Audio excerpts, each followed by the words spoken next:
नमस्कार, स्वागत है आपका इवनिंग बुलेटिन में। मैं हूं आपके साथ सुहानी बहुगुना। बुलेटिन की शुरुआत से पहले एक नजर इस वक्त की हेडलाइंस पर। कल प्रदर्शन कर रहे किसानों और केंद्र सरकार के बीच होगी मीटिंग। रूस यूक्रेन युद्ध जल्द खत्म होने के संकेत, डोनाल्ड ट्रंप का बयान। गुजरात में महसूस किए गए भूकंप के झटके, रिक्टर स्केल पर 3.8 मापी गई तीव्रता। मुरादाबाद में एक गोदाम में लगी भीषण आग, दमकल की कई गाड़ियां मौके पर पहुंची। दिल्ली के ओखला विधायक अमानतुल्लाह पूछताछ में शामिल होने पहुंचे। और उत्तर प्रदेश के चंदौली में तेज रफ्तार बोलेरो ने एक बाइक को टक्कर मार दी।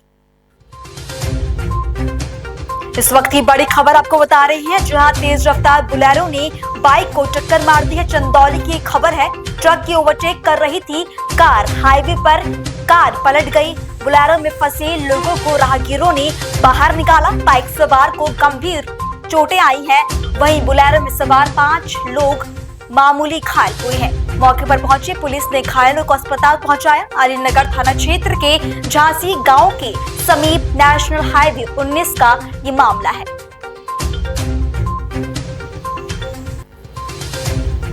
अपना नाम और परिचय बताएं। जोगिंदर सिंह। जोगिंदर सिंह, ये आपके सामने हादसा हुई थी? जी सर, बोलेरो चंदौली से आ रही थी और ट्रक को ओवरटेक करने के चक्कर में आगे बाइक वाला था और गाड़ी की रफ्तार 60-70 की स्पीड में जा रही थी और बाइक वाले को मारा।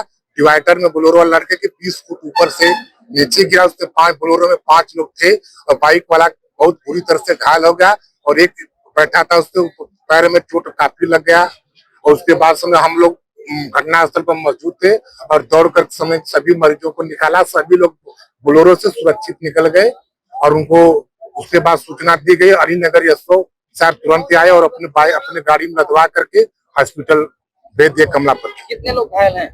घायल समझ लीजिए 3 लोग हैं, यानी बोलेरो वालों को 5 लोग थे, उसमें से कोई घायल नहीं है। बाइक वाला मर जाने की संभावना है। रहने वाले कहाँ के? रहने वाले है, बाइक वाला है कठौरी का रहने वाला, और जो बोलेरो में जो ट्रामा सेंटर इलाज कराने के लिए जा रहे थे वो लोग कुदरा के रहने वाले हैं।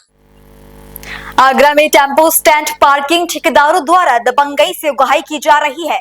कई चौराहे पर नगर निगम ने पार्किंग ठेका नहीं दिया, फिर भी ठेकेदार ऑटो चालकों से पैसा ले रही हैं और रसीद नहीं दे रहे, जिससे चालक परेशान है। हम तो खैर ऑनलाइन चलाते हैं, तो जब कभी भी हम बुकिंग की सवारी लेके जाते हैं तो जब कभी ठेकेदार हमें रोक लेते हैं तो हमसे पैसे भी मांगते हैं। अभी कहाँ खड़े हैं? आप अभी तो सिकंदर चौराहे पे खड़े हैं। सिकंदर चौराहे पे पैसे लगते हैं आपके? यहाँ पे पैसे लगते हैं। नहीं, कितना क्या पैसे लेते हैं आपसे? आगे ऑटो वाले से करीबन 20 रुपए लेते हैं। 20 रुपए पूरे दिन के की? ऐसे एक चक्कर का, एक चक्कर के 20 रुपए? और जैसा हमने तो उसमें कोई रसीद वगैरह तो मिलती होगी ना नगर निगम की? कुछ भी कोई रसीद नहीं मिलती। केवल ऑटो पर पैसे ले लेंगे, अगर पेन से लिखने तो मिल देंगे, नहीं जाने देते दोबारा जब हम सवारी फिर लेके आएंगे फिर पैसे मांगेंगे। अच्छा, अगर पैसे नहीं दिए तो? पैसे नहीं दिए तो सवारी को जब हम सवारी लेने जाएंगे, सवारी नहीं लेने देंगे, ऑटो के सामने आकर खड़े हो जाते हैं। मतलब गुंडागर्दी करते हैं पूरी तरीके से। ऑटो नहीं निकलने देंगे। अगली खबर का रुख करेंगे। प्रयागराज कुंभ से छत्तीसगढ़ के कोरबा जा रहे श्रद्धालुओं से भरी कार पोखरा के नवाटोला के समीप अनियंत्रित होकर पलट गई। हादसे में कार चालक समेत 8 लोग घायल हुए। घायलों में एक महिला की हालत गंभीर बनी हुई है। ग्रामीणों और पुलिस की मदद से सामुदायिक स्वास्थ्य केंद्र घायलों को भेजा गया है, जहां प्राथमिक उपचार के बाद सभी घायलों को जिला अस्पताल रेफर कर दिया गया। खबर उत्तर प्रदेश से, जहां थाना सिकंदरा पुलिस ने चेकिंग के दौरान मुखबिर की सूचना पर वाहन चोरी गैंग के आरोपी गीतम सिंह को रुनकटा से गिरफ्तार किया। अभियुक्त के पास से एक बाइक बरामद हुई और उसकी निशानदेही पर 3 और मोटरसाइकिल भी बरामद की गई। वहीं पूछताछ में गीतम ने बताया कि उसने और उसके दोस्त आशीष ने सिकंदरा अस्पताल के बाहर कुछ दिन पहले एक बाइक चुराई थी और उसी दिन एक और बाइक चोरी की जो आशीष के पास थी। बता दें कि पुलिस ने अभियुक्त को गिरफ्तार कर जेल भेज दिया है। देखिए, पिछले कुछ दिनों में थाना सिकंदरा क्षेत्र में कुछ मोटरसाइकिलें चोरी होने के मुकदमे पंजीकृत किए गए थे। उसी क्रम में एक चोर की गिरफ्तारी हुई है। उसके पास से 3 बाइकें बरामद हुई। पहले से अभियुक्त का काफी लंबा चौड़ा आपराधिक इतिहास है। उस पर 8 मुकदमे पहले से पंजीकृत है। अभियुक्त राजस्थान का रहने वाला है और ये अपने एक साथी के साथ मिलकर बाइक चोरी कर राजस्थान ले जाकर बेच दिया करता है। तो सिकंदरा पुलिस ने इस पे टीम बनाकर अलग अलग तरीके से अलग अलग बिंदुओं पर जांच की। उसी क्रम में हमें सफलता प्राप्त। इसके अलावा और भी कोई सदस्य शामिल है? देखिए, अभी पूछताछ में एक और साथी का नाम सामने आया, प्रकाश में है, तो टीम उस पर भी काम कर रही है और जो पहले भी जो घटनाएं हुई हैं उन पर भी हम लगातार टीम बनाकर उनके खुलासे के लिए प्रयास। ठीक है, 3 घटनाएं सिकंदरा की सीधी जो बाइक रिकवरी हुई है उसका खुलासा हुआ है। इसके अलावा इनके पहले मुकदमे दर्ज हैं, तो हम और भी चीजों का लिंक करने की कोशिश कर रहे हैं कि इनका जो मूवमेंट था, जब इनका यहाँ पे आगरा में इनका आना हुआ है तो तब घटनाएं क्या घटनाएं कारित की गई। बाकी इनके साथी की, इनके बाकी लोगों की गिरफ्तारी के बाद और चीजें सामने आई। वो सारे मुकदमे चोरी के ही दर्ज हैं या कोई दूसरे के? देखिए, चोरी के ही इन पे मेनली है और चोरी की घटनाओं में ही एक्सपर्ट है। सर, ये पाटों को कहाँ बेचा करते थे?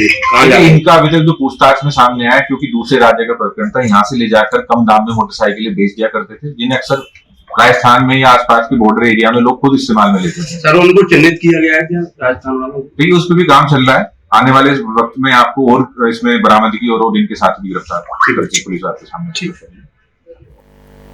महाकुंभ के पावन अवसर पर मुख्यमंत्री विष्णुदेव साय, राज्यपाल, विधानसभा अध्यक्ष समेत कई मंत्री, विधायक और अन्य विशिष्ट अतिथि अरेल घाट पहुंचे। वहां से सभी मोटर बोट के जरिए त्रिवेणी संगम के लिए रवाना हुए, जहां सभी ने पुण्य स्नान किया।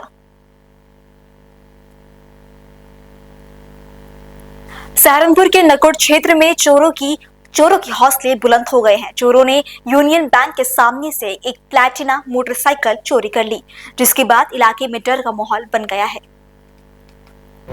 क्या नाम है जी आपका? मेरा नाम जय भगवान है। कहाँ के रहने वाले हो? मेरा गाँव बुड्ढा खेड़ा विकासखंड। क्या घटना घटी आपके साथ? मेरे यहाँ से जो है, मेरी दुकान जो है नकुड़ बिजली घर पे आएगी और मैं अपने दुकान मालिक के साथ यहाँ से बैंक है यूनियन बैंक में पैसे निकलवाने आया था। जैसे हम अंदर गए, अंदर से बाहर आया, इतनी देर में मोटरसाइकिल गायब हो गई। पलटिना भी मोटरसाइकिल नंबर है UP 11 AP 8595। अच्छा, थाने में तहरीर दिया आपने? हाँ, तहरीर दिया जी।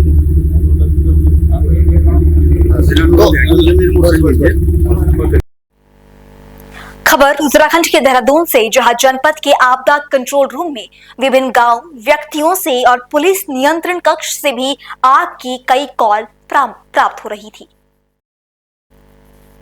जनपद के 3 विभिन्न स्थलों पर वनअग्नि की घटना पर जिलाधिकारी ने IRS को सक्रिय किया और बनाए गए कंट्रोल रूम में प्रत्येक स्थिति पर बारीकी से नजर रखी।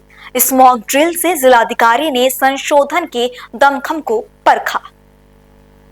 बॉडी में फॉरेस्ट फायर एक बहुत इम्पोर्टेंट मैटर है और कंटिन्यूसली हम लोगों को फॉरेस्ट फायर से डील करना पड़ता है। तो इसी क्रम में एक IRS का पूरा मॉक ड्रिल रखी गई थी और शासन स्तर से निर्देशों के क्रम में यहाँ ऑब्जर्वर भी SSP से थे।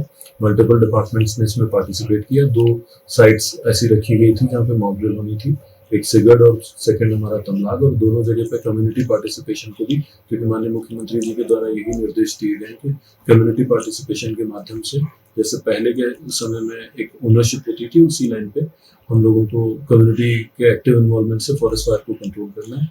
तो हमारी इस साल की प्रिपरेशंस भी हो चुकी है। लगभग 119 किलोमीटर फायर लाइन जो हमें काटनी थी वो हम कटवा चुके हैं।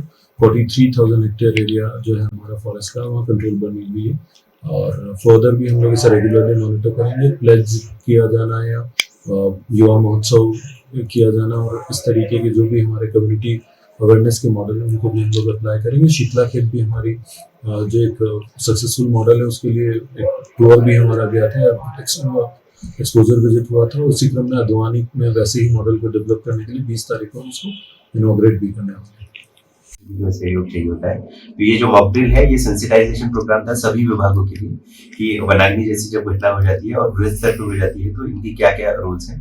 तो इसी जो हमारी आज मॉक ड्रिल है, इसमें fire department, police department, health department, PRD जवान और सभी जो विभाग है, जल संस्थान, UPCL, इन सबको जो है सेंसिटाइज किया गया है। और इस मॉक एक्सरसाइज के तहत उनकी ट्रेनिंग की गई है कि अगर कोई आने वाले जो वनाग्नि सीजन है इसमें कोई वनाग्नि की घटना होती है जो बृहद स्तर की हो जाती है, तो इनकी क्या दायित्व है, इनकी क्या रोल्स है। तो हम आशा करते हैं कि ये जो आज की मॉक ड्रिल है ये काफी आने वाले समय के लिए कार्य। अगली खबर का रुख करेंगे रायपुर के खमारडी थाना क्षेत्र के अनुपम नगर में 11 फरवरी को दिन दहाड़े हुई डकैती का पुलिस ने 36 घंटे में खुलासा किया। रायपुर पुलिस की anti crime and cyber unit ने एक महिला सहित 10 आरोपियों को गिरफ्तार किया, जिनमें 2 अंतर्राज्यीय अपराधी नागपुर से हैं। बता दें कि पुलिस ने डकैती से 59.50 लाख रुपए नकद, सोने के आभूषण और वारदात में इस्तेमाल कारें जब्त की। वहीं पूछताछ में खुलासा हुआ कि पूर्व बीएसएफ सूबेदार ए सोमशेखर ने इस डकैती की साजिश रची थी। फिलहाल सभी आरोपियों के खिलाफ मामला दर्ज किया गया है। 11 तारीख को अनुपम नगर में हुए डकैती में रायपुर पुलिस को काफी बड़ी सफलता मिली है।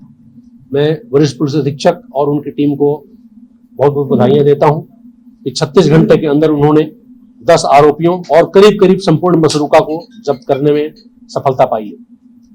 डकैती का उद्देश्य पारिवारिक पैसे को लेकर जो चिंता होती है, हिस्से की, विवाद नहीं बोलूंगा, हिस्से की चिंता थी। विक्टिम के एक सिस्टर ने अपने एक रिटायर्ड सूबेदार मेजर मित्र के साथ मिलकर योजना बनाई थी और काफी अनोखी योजना थी, जिसमें 3 लेयर्स पे सब कॉन्ट्रैक्टिंग की गई। करने वाले जो 5 लोग थे, 2 नागपुर से, एक बिलासपुर से, नांदगांव और दुर्ग से, ये 5 लोग घर में घुसे थे।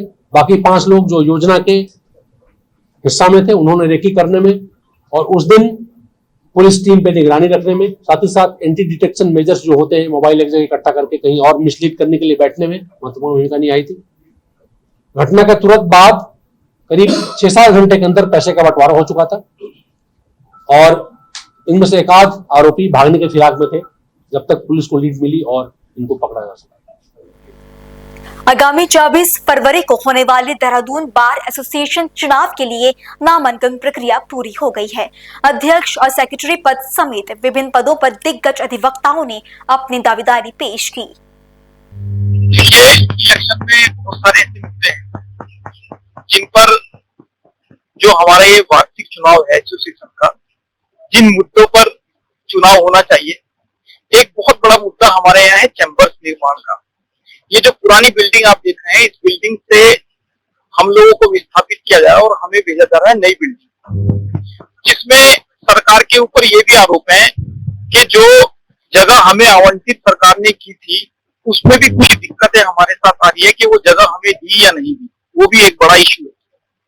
दूसरी सबसे बड़ी बात है, जो चैम्बर्स का जो निर्माण होगा, वो निर्माण हम लोगों की मांग है। चुनाव में जो भी प्रत्याशी चुनाव लड़ रहे हैं, हमारे यहाँ 2 बहुत महत्वपूर्ण पद होते हैं, एक अध्यक्ष का और एक सचिव का, जो अधिवक्ताओं को एसोसिएशन संचालित करने का काम करते हैं। अब सवाल बहुत बड़ा है कि जो चैम्बर्स का निर्माण है, वो चैम्बर्स का निर्माण सरकार कहती है कि अधिवक्ता स्वयं करेंगे। हमारा कहना है कि चैम्बर्स का निर्माण सरकार कराए। हम ऐसे प्रत्याशी को सपोर्ट करना चाहेंगे जो 100% सरकार से चैम्बर्स के निर्माण का जो पैसा है वो सरकार से लेकर आए और सरकार उस निर्माण को कराए। अधिवक्ता एसोसिएशन चैम्बरों का निर्माण करेगी। उसमें हाउस हुआ, हाउस में सभी अधिवक्ताओं ने जो अपनी बात रखी, हाउस में भी जो मैंडेट हुआ वो ये हुआ कि अधिवक्ता कोई भी धनराशि या कोई भी पैसा अधिवक्ताओं की ओर से नहीं दिया जाएगा। क्यों? क्योंकि अधिवक्ताओं के जो हालात हैं वो बहुत अच्छे नहीं और इतना पैसा अधिवक्ताओं के पास नहीं है कि अधिवक्ता चैम्बरों का निर्माण कर सके। तो जो पैसा अधिवक्ताओं से लिया जा रहा था, जो शुल्क अधिवक्ताओं से लिया जा रहा था, अधिवक्ता इतने सक्षम नहीं थे कि उस पैसे को दे पाते। खबर उत्तराखंड के पौड़ी से, जहां कंट्रोल रूम को सूचना मिली कि वन विभाग की सीगड़ बीट में आग लग गई। आग की सूचना मिलते ही जनपद स्तरीय IRS सिस्टम सक्रिय हुआ। वनाग्नि की सूचना पर स्टेजिंग एरिया के लिए सभी आवश्यक संशोधनों को रवाना किया गया। स्टेजिंग एरिया में अग्निशमन के लिए वन क्षेत्र अधिकारियों की अगुवाई में टास्क फोर्स का गठन कर वनाग्नि को बुझाने की कार्यवाही की गई। इस मॉक ड्रिल के सफल आयोजन पर जिलाधिकारी ने मॉक ड्रिल में शामिल सभी अधिकारियों और कर्मचारियों को जन सहभागिता को सराहा। बड़ी खबर उत्तराखंड के बागेश्वर से, जहां 23 फरवरी को प्रधानमंत्री मोदी तो 26 फरवरी को राष्ट्रपति मुर्मू बागेश्वर धाम आएंगी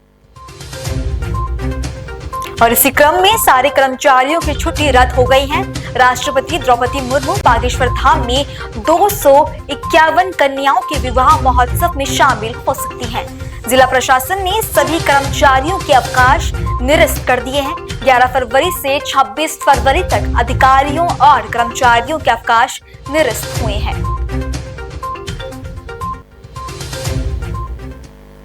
अमेरिकी राष्ट्रपति डोनाल्ड ट्रंप के कार्यकाल में जहां गाजा से यूक्रेन तक शांति की चर्चाएं तेज है, वहीं अमेरिकी इंटेलिजेंस की एक रिपोर्ट चौंकाने वाली है। अभी गाजा युद्ध विराम के बाद मध्य पूर्व में पूरी तरह से शांति भी नहीं आई थी कि रिपोर्ट ने खुलासा किया कि इजराइल इस साल ईरान में कयामत लाने का प्लान बना रहा है, जिसकी वजह से पूरा मध्य पूर्व बर्बाद हो सकता है। पिछली जो बाइडेन प्रशासन के आखिरी दिनों के दौरान अमेरिकी खुफिया एजेंसियों ने कथित तौर पर निष्कर्ष निकाला था कि इजराइल इस साल ईरान की परमाणु फैसिलिटी के खिलाफ खास सैन्य कार्रवाई करने पर विचार कर रहा है, जिसमें वो इन ठिकानों पर सीधे हमला कर सकता है। वॉल स्ट्रीट जर्नल की रिपोर्ट के मुताबिक बाइडेन प्रशासन के आखिरी दिनों के दौरान तैयार किए गए विश्लेषण ने मध्य पूर्व की अस्थिरता के बारे में बढ़ती चिंताओं को चिन्हित किया है। पहले ही अपने हमलों से इजराइल ईरानी सैन्य स्थलों, हिजबुल्लाह, हमास सहित प्रॉक्सी ताकतों के कमजोर कर चुका है। ईरान पर किसी भी संभावित इजरायली हमलों का समय और प्रकृति संभवत अमेरिका और इजराइल के बीच वार्ता पर निर्भर करेगी। साथ ही इसके दूसरे पहलू भी होंगे, जैसे कि गाजा और लेबनान में नाजुक युद्ध विराम की स्थिरता। रिपोर्ट में इजरायली विश्लेषकों ने बताया कि ईरान के परमाणु स्थलों पर हमला करने के लिए कई सुविधाओं को निशाना बनाना होगा, जिनमें से कुछ जमीन के अंदर बंकरों में स्थित है और ये हमले इतने खतरनाक हों कि ईरान को जल्द से पूर्ण निर्माण करने से रोका जा सके। ये बात जाहिर है कि इजराइल इस तरह का ऑपरेशन बिना अमेरिकी मदद से नहीं कर सकता। इजराइल अगर ऐसा करेगा तो वो जरूर अमेरिकी राष्ट्रपति डोनाल्ड ट्रंप प्रशासन से मदद मांगेंगे। जानकारों का मानना है कि बाइडेन से ज्यादा फ्री हैंड इजराइल को ट्रंप दे सकते हैं, क्योंकि पहले से वो इजरायली समर्थक रहे हैं।